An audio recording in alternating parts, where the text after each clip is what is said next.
Pada suatu hari terjadi peperangan besar antara umat manusia melawan pasukan Raja Iblis Leonis. Setelah menghancurkan benteng pertahanan milik pasukan Raja Iblis, para pahlawan memusatkan kekuatan mereka menuju kastil Raja Iblis. Mendengar kabar tersebut membuat Raja Iblis murka. Namun, mengingat dia memiliki janji kepada Dewi Pemberontak Roselia, Leo memilih untuk menyerah dan melakukan reinkarnasi agar bisa hidup kembali di masa depan. 1000 tahun kemudian, beberapa murid dari Akademi Militer sedang melakukan eksplorasi ke reruntuhan. Celia dan Regina diberi misi menginvestigasi sarang Void atau makhluk yang menjadi musuh manusia. Mereka berdua pun sampai di pusat reruntuhan. Di sana, mereka menemukan sebuah pintu dengan tulisan kuno di depannya. Celia memeriksa tulisan kuno di pintu tersebut, sedangkan Regina pergi ke tempat lain karena mengira butuh waktu lama memecahkannya. Kemudian, saat Celia menyentuhnya, ternyata pintu itu bisa terbuka. Lalu dia segera memasukinya dan menemukan anak manusia di dalam bongkahan kristal. Di masa lalu, Leo berjanji pada Roselia akan menemukan manusia yang menjadi wadah kekuatan dewa. Itulah alasannya dia menyegel tubuhnya selama 1000 tahun.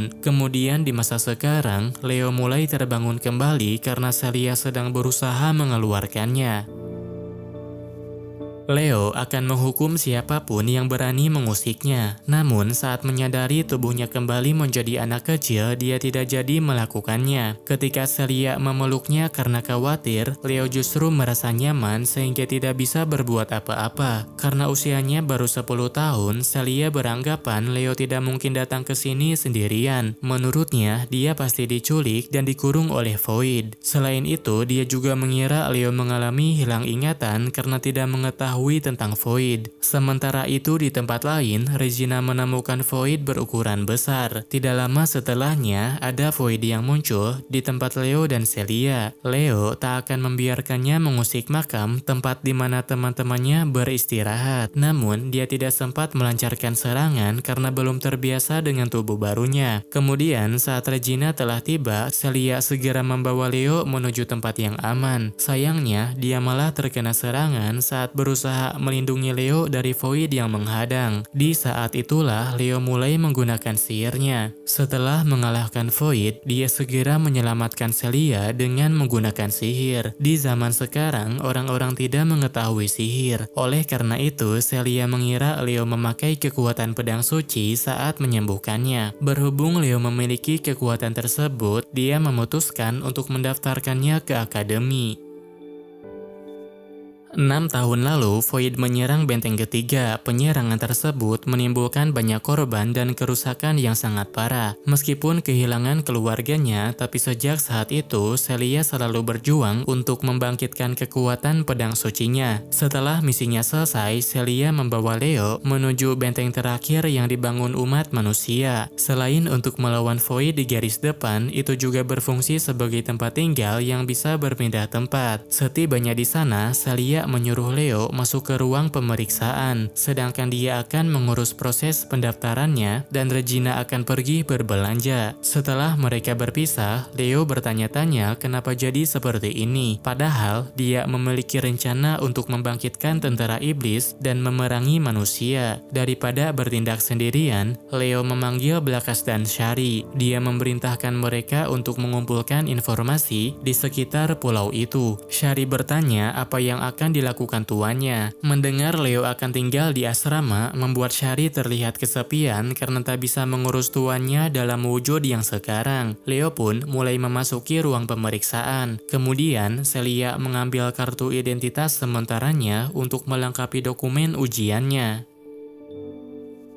Sebelum pulang ke asrama, Celia mengajak Leo berkeliling di akademi. Meskipun berada di garis depan peperangan, di sana sangat damai tidak seperti yang diperkirakan. Selain disediakan fasilitas militer, di sana juga ada tempat hiburan seperti ruang dansa dan pemandian. Saat memasuki kompleks asrama perempuan, ada seseorang yang mengganggu Celia. Murid cowok bernama Rhodes menyuruh Celia untuk keluar dari timnya dan bergabung bersamanya. Saat ini, Rhodes Rhodes memiliki tim beranggotakan 4 orang cewek. Mereka semua terlihat seperti boneka karena pikirannya sudah dikendalikan. Mengetahui hal tersebut, Celia tentu saja menolaknya, tapi Rhodes tetap memaksa sehingga Leo turun tangan. Hanya dengan menatapnya saja, dia mampu membuatnya terjatuh dan kena mental. Kemudian, saat Rhodes akan melawan, senior Elvin segera menghentikannya karena itu menyalahi aturan. Elvin merupakan analis informasi dalam timnya Celia. Dia tidak ikut dalam eksplorasi hari ini karena sedang memeriksa sebuah data. Pada sore harinya, Celia dan Leo pun tiba di asrama. Meskipun itu adalah asrama perempuan, Leo diperbolehkan tinggal di sana dengan alasan masih anak-anak. Karena alasan tersebut, Celia bahkan tidak ragu untuk mandi bareng dengannya. Saat mereka mandi bareng, terjadi situasi yang tak terduga. Celia tiba-tiba saja terjatuh dan tak bisa mengendalikan tubuhnya, lalu menghisap darah Leo ketika ada kesempatan.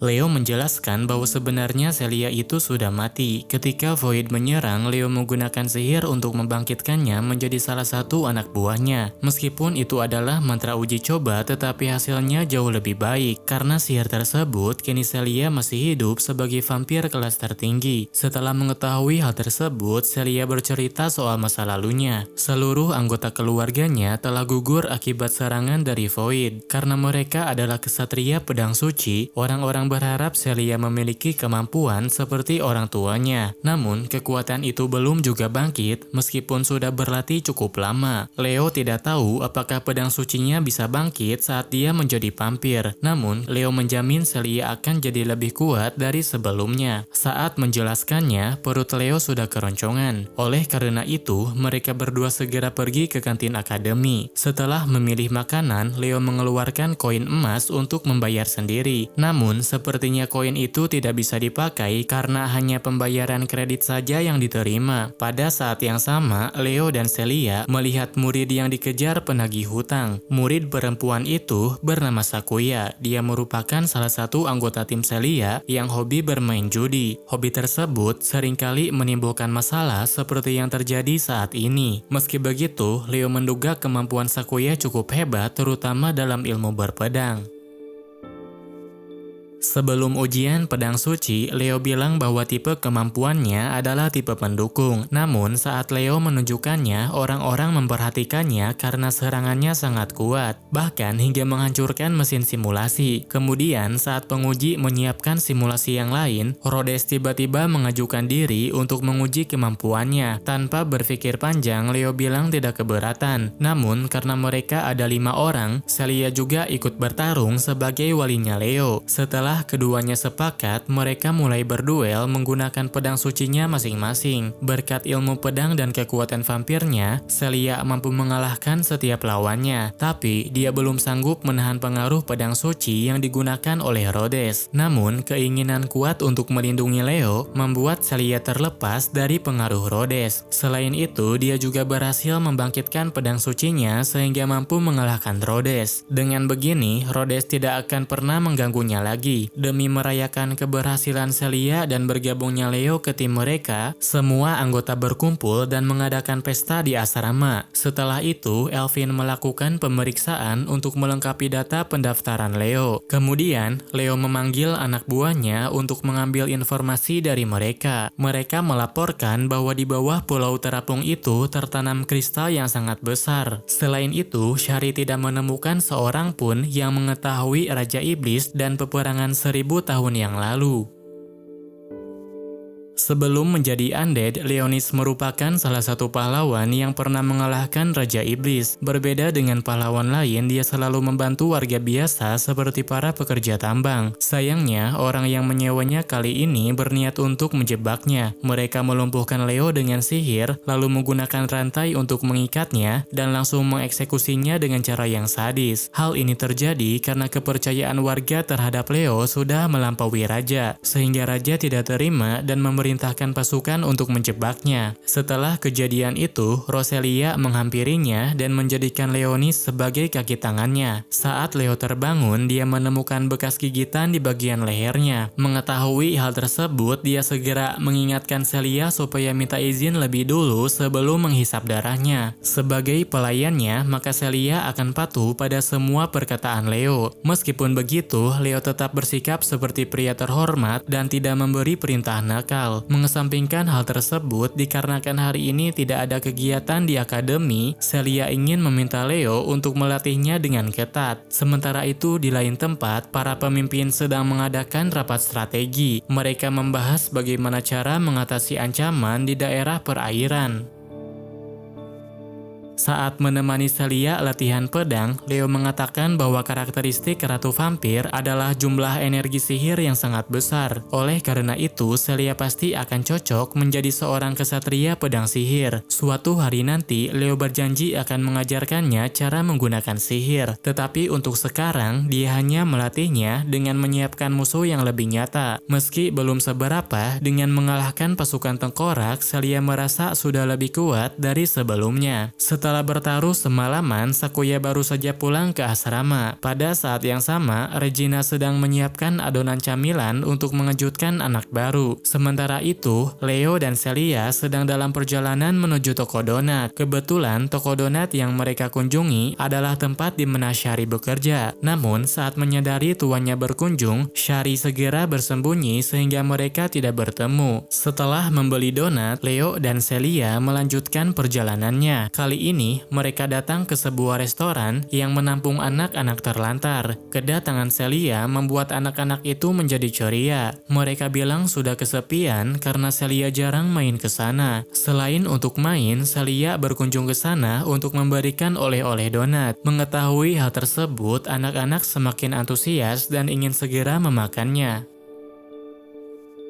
Di masa lalu, Leonis dan pahlawan lain pernah bekerja sama untuk mengalahkan monster yang sudah memasuki kota. Arakiel berencana untuk menyerang monster itu beserta penduduk kota. Setelahnya, mereka akan membangkitkan kembali penduduk yang sudah menjadi korban. Meskipun mereka mampu melakukannya, tapi cara tersebut tidak manusiawi. Oleh karena itu, Leo menentang rencana tersebut dan memilih melawan monster-monster itu sendirian. Berkat Leo, semua warga terselamatkan. Namun, Arakiel tidak menyukainya karena hanya Leo saja yang mendapatkan semua pujian. Beberapa saat setelah terjadi guncangan kecil, Elvin diminta untuk melapor hasil analisa yang telah dia lakukan. Berdasarkan analisanya, dia menyimpulkan bahwa ada pergerakan void di dalam pulau terapung yang mengakibatkan kerusakan pada jaringan karena gangguan elektromagnetik. Tidak lama setelah Elvin melaporkannya, pasukan menemukan benda aneh yang mirip seperti akar tumbuhan. Saat mendeteksi bahwa itu adalah void, mereka segera bersiap untuk terjun melawannya. Sementara itu di tempat lain, Leo dan Celia sedang makan siang bersama anak-anak. Saat mengetahui Leo itu kesatria suci, anak-anak itu penasaran ingin melihat pedang suci miliknya.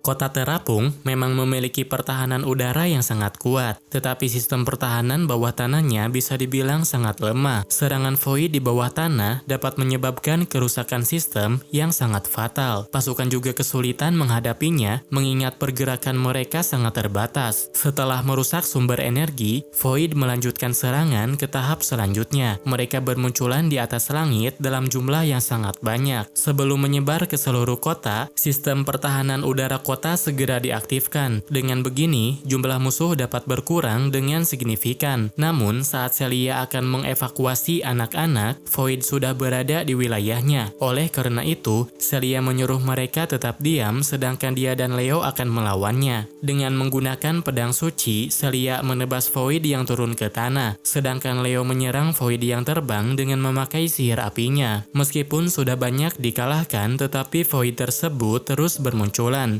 Void kelas Hydra telah ditemukan di tengah kota dan sedang menghancurkan satu persatu sistem pertahanan udara. Karena musuh yang muncul semakin kuat, maka mantra biasa tidak akan mempan terhadapnya. Makanya, Leo meminta Celia untuk melindunginya, kemudian dia menyerang dengan memakai mantra sihir berskala besar. Dulu ketika Leo menjadi Raja Abadi, dia mempersembahkan hadiah perang yang dia dapatkan kepada Roselia. Untuk merayakan kemenangannya, Roselia juga telah menyiapkan hadiah untuknya. Saat itu dia memberikan pedang suci yang digunakan oleh Leo saat masih menjadi pahlawan. Namun, Leo yang sekarang sudah tidak pantas memiliki pedang suci. Oleh karena itu, Roselia mengubahnya menjadi pedang iblis. Beberapa saat setelah Void dikalahkan, tiba-tiba muncul akar tumbuhan yang menyeret Celia ke bawah tanah. Saat diperhatikan, ternyata akar itu adalah perwujudan dari Arakiel yang merupakan musuh bebuyutan Leo. Setelah 1000 tahun, Leo tidak menyangka bisa bertemu lagi dengan Arakiel. Terlebih saat ia berubah menjadi monster dan memimpin Void. Arakiel sengaja menculik Celia untuk memancing Leo masuk ke bawah tanah. Meskipun sudah tahu, Leo tetap ikut rencananya. Dia berniat akan memusnahkan Arakiel hingga tak tersisa. Di saat rekan-rekannya sedang menghadapi Void Galasidra, Leo menghubungi Elvin untuk mencari tahu posisi Celia saat ini. Setelah mengetahui lokasi Celia, Leo segera pergi ke sana. Kemudian saat berhadapan dengan Arakiel, dia langsung membakarnya dengan mengerahkan sihir apinya. Dengan kemampuan regenerasinya, Arakiel mampu menahan serangan Leo. Selain itu, dia juga memiliki kemampuan menyerap energi sihir sehingga kekuatan Leo jadi melemah. Sementara itu, Celia sedang berusaha melepaskan dirinya. Kemudian, Leo memberikan sedikit darahnya kepada Celia agar kekuatan vampirnya bisa bangkit. Dengan demikian, Celia dapat dengan mudah memotong akar tumbuhan yang menahannya. Selain itu, dia juga bisa ikut bertarung bersama Leo. Namun, karena musuhnya cukup tangguh, Leo mengatakan dia yang akan mengalahkannya. Leo berencana membangkitkan pedang iblis yang dulu diberikan oleh Roselia kepadanya. Untuk membangkitkan pedang iblis, ada syarat tertentu yang harus terpenuhi. Saat menarik keluar pedang iblis, Leo harus sudah menetapkan hatinya pada kebenaran yang dia percayai. Dengan menyatakan tanah ini sebagai kerajaannya dan semua orang yang tinggal di sana adalah rakyat yang harus dia lindungi, Leo berhasil diakui oleh pedang iblis. Leo pun menggunakan ilmu berpedangnya untuk memusnahkan Arakiel. Dengan demikian, Void berhenti bermunculan dan kota berhasil diselamatkan. Pertempuran itu membuat Celia kelelahan. Dia ingin mengisi ulang energi sihirnya dengan meminum darahnya Leo. Namun, yang lain tiba-tiba masuk ke ruangannya sehingga Celia kesulitan menjelaskannya. Serangan Void menyebabkan kerusakan yang sangat besar, tapi proses perbaikannya berlangsung dengan cepat. Leo sudah menetapkan wilayah ini sebagai kerajaannya, tapi ada banyak sekali hal yang belum dia ketahui. Oleh karena itu, dia perlu melakukan investigasi. Namun, untuk memasuki ruangan arsip, dia membutuhkan izin dari pusat administrasi. Untungnya, Regina sedang berada di sana. Dengan menunjukkan wajahnya ke roh buatan, Leo diperbolehkan masuk menggunakan hak miliknya. Kemudian, saat hendak membaca buku aksara kuno, Leo dan Regina mendapat pesan bahwa mereka diundang ke pesta perayaan yang diadakan Putri Altiria. Karena urusannya belum selesai, Leo meminta Regina pergi duluan. Namun, sepertinya dia akan absen dan tidak berniat hadir di pesta tersebut. Beberapa saat sebelum Putri berkunjung, kelompok radikal setengah manusia sedang membuat rencana untuk menculiknya. Meskipun beresiko, mereka akan tetap melanjutkannya karena seseorang mendukungnya dengan memberi kekuatan pedang iblis. Melihat kapal perang buatan manusia membuat Leo tertarik untuk memilikinya. Berhubung dia sedang berada di pelabuhan, Leo membeli aksesoris untuk diberikan kepada Celia. Mendapat hadiah dari Leo tentu saja membuat Celia senang, tapi dia mengatakan jika Leo melakukan itu pada anak gadis, saat besar nanti Leo akan menjadi Raja Iblis di malam hari.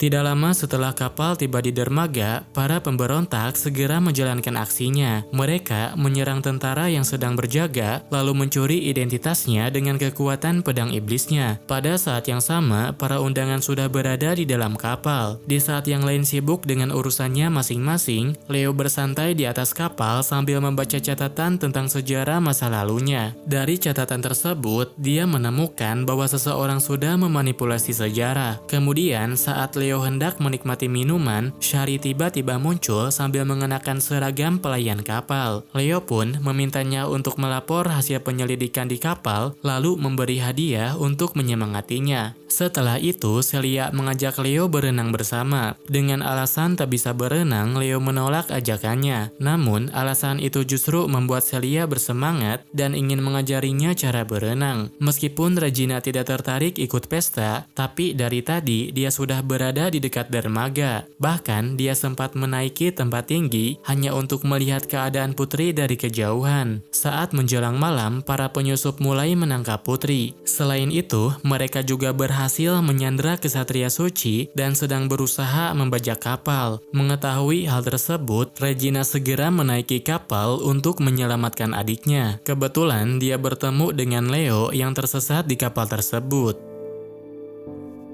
Keturunan kerajaan yang terlahir saat bintang bersinar akan dibuang dan dianggap tidak pernah dilahirkan. Keluarga Kristalia yang mengetahui itu menentang tradisi tersebut. Mereka diam-diam membawanya pulang dan menyambut bayi itu sebagai saudari anaknya yang baru saja lahir. Seiring berjalannya waktu, dia tumbuh menjadi pelayan pribadi yang sampai sekarang setia pada saudari sebayanya. Dengan menggunakan roh milik Putri, Regina bisa menemukan lokasi di mana Putri Altiria sedang disandra. Namun, dia datang sedikit terlambat sehingga tidak bisa menemukannya di ruang kendali. Sebagai keturunan keluarga kerajaan, Regina mampu menggunakan kekuatan roh untuk berkomunikasi dengan adiknya melalui pikiran. Meskipun awalnya takut identitasnya terbongkar, tapi demi menyelamatkan Putri, Regina memilih untuk menghubunginya. Kemudian, setelah mengetahui Putri sedang dalam perjalanan menuju geladak penerbangan, Leo memutuskan untuk menyusulnya, sedangkan Regina akan pergi ke lantai bawah dan merebut kendali kapal. Sementara itu di aula pesta, Celia dan teman-temannya sedang merencanakan sesuatu untuk membebaskan para sandera. Di saat Sakuya dan Fenris membuat keributan, Celia menghancurkan senjata iblis milik lawan dengan memakai darah vampirnya. Namun, meskipun semua musuh sudah dikalahkan, situasi mereka masih belum aman karena kapal sedang melaju di dekat sarang Void.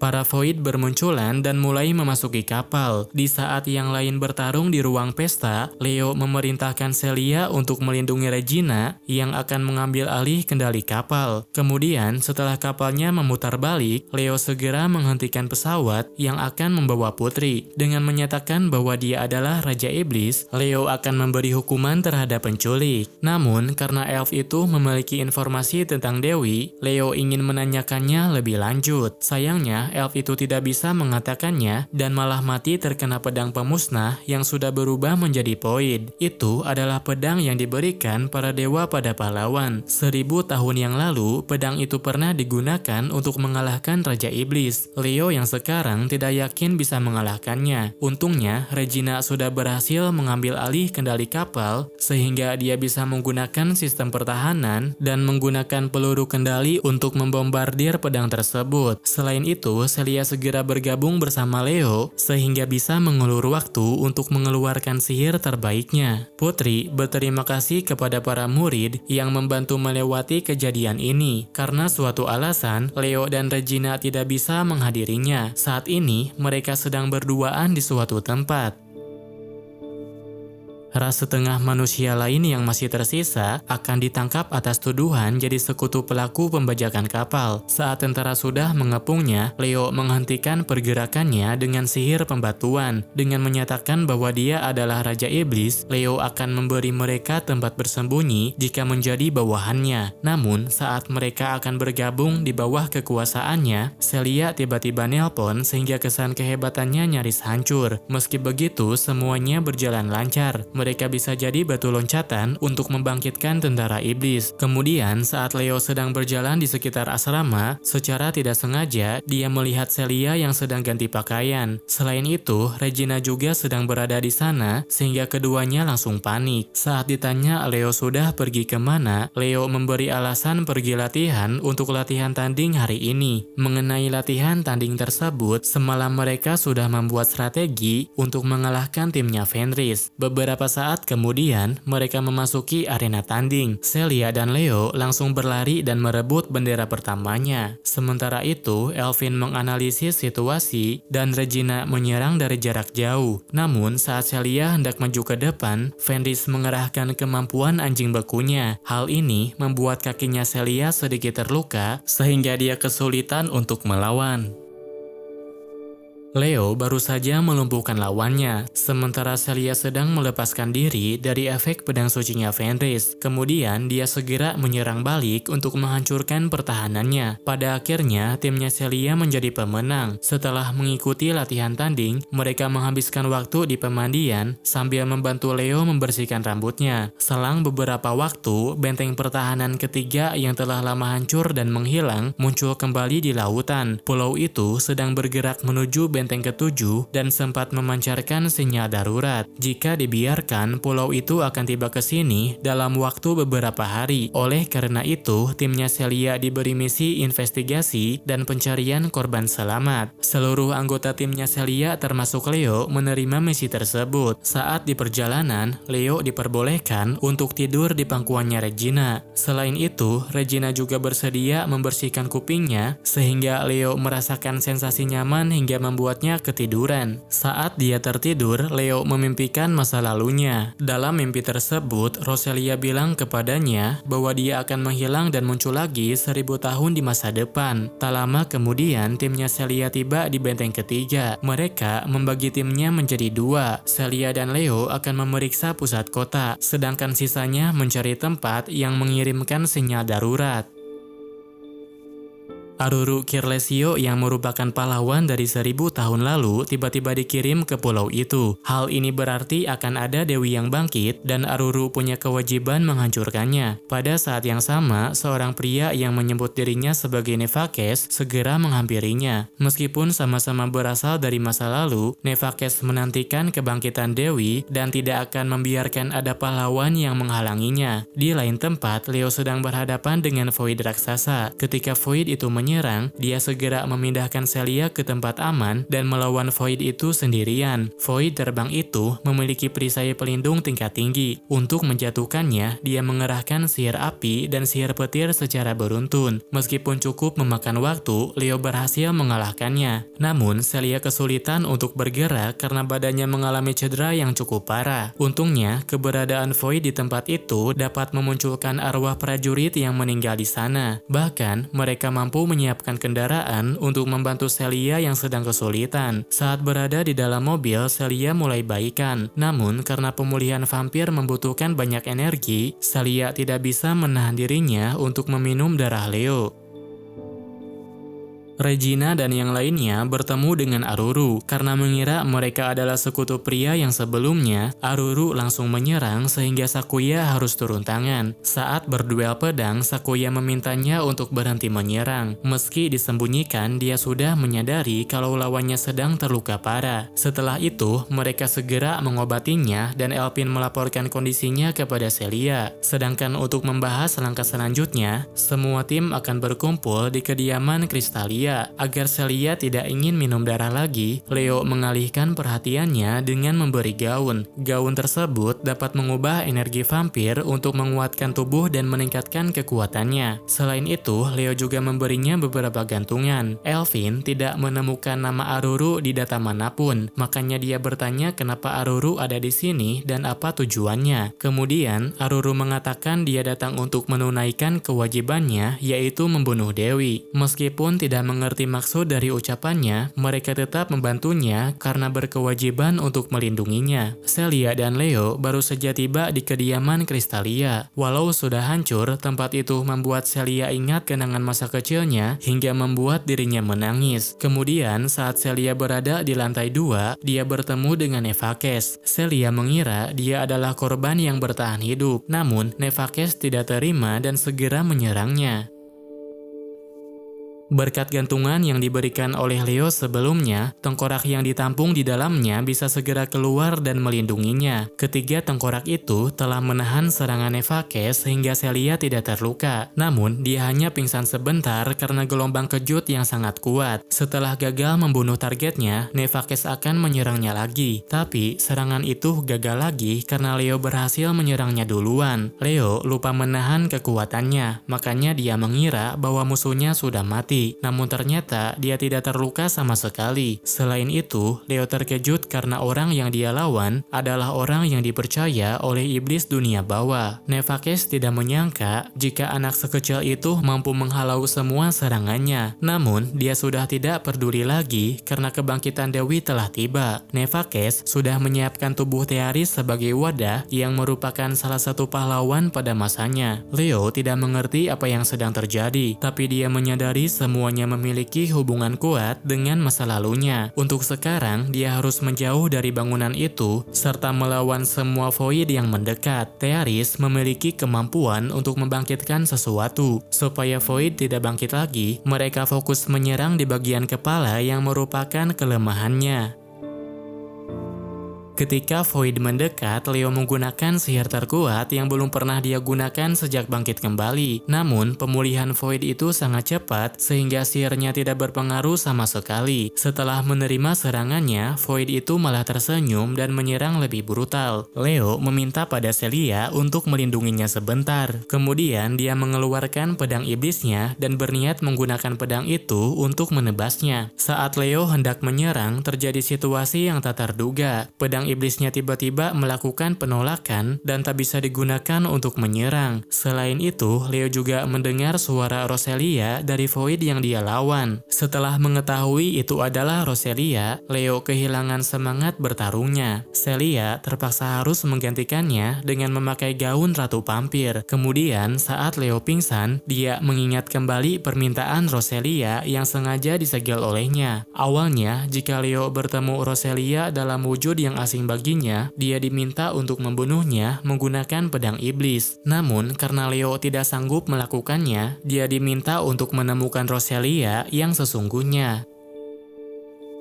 Setelah melihat langsung kemampuannya, wujud para roh yang muncul akibat kekuatan Void bersedia untuk memberikan jiwa mereka. Leo menerima bantuan tersebut. Dia meminjam jiwa para korban dan mengumpulkannya untuk dijadikan sebagai energi. Selain itu, dia juga membangkitkan sebagian prajurit menjadi undead agar bisa ikut bertarung secara langsung. Di saat kekuatan tempurnya bertambah, Void Lord tidak tinggal diam. Dia mulai menyiapkan serangan berskala besar yang mampu membakar apapun di sekitarnya. Sedangkan Leo membutuhkan waktu cukup lama untuk menyiapkan serangan sihirnya. Di tempat lain, Elvin sedang berusaha menyalakan kendaraan lama. Mereka akan menggunakan kendaraan itu untuk pergi ke medan pertempuran. Meskipun lukanya belum sembuh, Aruru meminta mereka untuk membawanya ke sana. Awalnya, Regina tidak mengizinkannya, tapi setelah Sakuya mengakui tekadnya, mereka pun memutuskan untuk membawanya. Celia dan pasukan tengkorak masih terus melakukan perlawanan. Kekuatan Ratu Vampir memang sangat besar, tapi sangat menguras energi sehingga Celia mulai merasakan efeknya. Untungnya, persiapan Leo untuk menyerang sudah hampir selesai.